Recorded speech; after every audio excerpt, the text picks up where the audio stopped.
தல வரலாறு இருக்கு. என்ன அப்படின்னாங்க, ராவணன் வந்து சீதாமாவை வந்து கடத்திட்டு போயிடுறாரு இல்லைங்க. அதனால ராமர் வந்து சீதையை மீட்கிறதுக்காக இங்க வந்து கடல் பாலம் அமைக்கணும் அப்படிங்கிறதுக்காக, தன்னோட படைக்காக கடல் பாலம் அமைக்கிறதுக்காக வந்தாருங்க.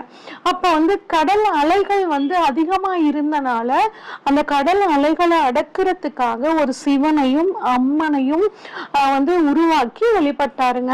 அங்கேயே வந்து துர்க்கையை வந்து ராமருக்கு உதவியாக கடல் அலைகளை அடக்கி பாலம் போட்டு இலங்கை போய் ராமர் வந்து சீதாவை வந்து மீட்டு கொண்டு வந்தார். இப்ப வர்ற வழியில வந்து பாத்தீங்கன்னா திரும்ப இங்க திலகேஸ்வரர் கோவிலுக்கு வந்துட்டு அங்க தன்னோட பித்ருக்களுக்காக திலம் அப்படின்னு சொன்னா எள்ளுங்க, எள்ள வச்சு படையல் வந்து வச்சாருங்க. அதனால வந்து பாத்தீங்கன்னா திலகேஸ்வரர் அப்படிங்கிற பேரு இங்க இருக்கக்கூடிய